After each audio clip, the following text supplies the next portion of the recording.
नमस्कार, बहुत स्वागत है आप सभी का। आपके साथ मैं पल्लवी रविंद्र सिंह। ईरान और इजरायल की जंग तेज होती जा रही है। अस्पताल पर हमला होने के बाद इजरायल ने खामनेई को खत्म करने की जैसी कसम से खा रखी है। इस बीच 3 सुपर पावर देशों ने ईरान को बचाने की अब कवायद शुरू कर दी है। खास बात यह कि इन तीनों ही देशों में ईरान के दोस्त कहे जाने वाले चीन, रूस और तुर्की शामिल नहीं हैं। देखिए, रॉयटर्स में प्रकाशित रिपोर्ट की अगर हम गौर करें, माने उनकी, तो जर्मनी, फ्रांस और ब्रिटेन के विदेश मंत्री शुक्रवार को जिनेवा में अपने ईरानी समकक्षों के साथ परमाणु वार्ता करने की योजना बना रहे हैं। यानी आज किसी भी वक्त वार्ता हो सकती है।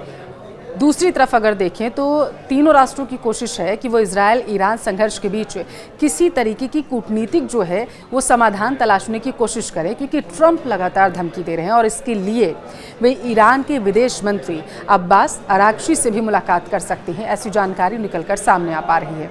अब देखिए, जर्मनी के राजनयिकों के अनुसार सबसे पहले तीनों ही यूरोपीय देशों के मंत्री जिनेवा में जर्मनी के स्थायी मिशन में यूरोपीय संघ के शीर्ष राजनयिक काजा कालास से मिलेंगे।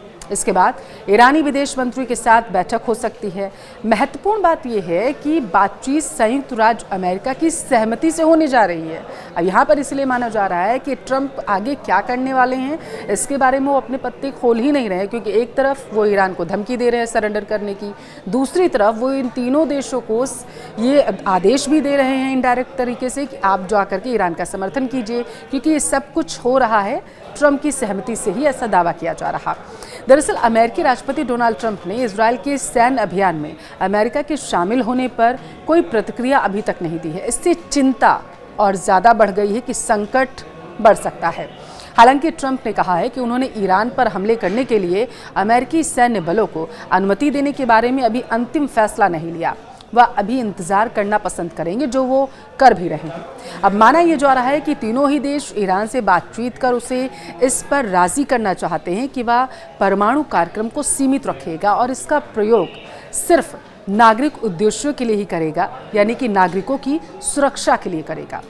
दरअसल इजरायल का कहना है कि वह तेहरान की परमाणु हथियार विकसित करने की क्षमता को खत्म करना चाहता है और वो खत्म करके रहेगा, जबकि ईरान का कहना है कि वह परमाणु कार्यक्रम का प्रयोग सैन्य उद्देश्य के लिए नहीं करेगा और इसलिए उसकी रणनीति क्या है इससे अभी कुछ समझा नहीं जा सकता।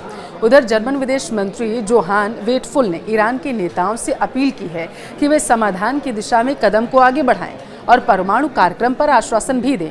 उन्होंने बर्लिन में आयोजित एक संवाददाता सम्मेलन में दोहराया इस बात को कि वे दोनों देशों के बीच कूटनीतिक समाधान में योगदान देने के लिए पूरी तरीके से तैयार हैं।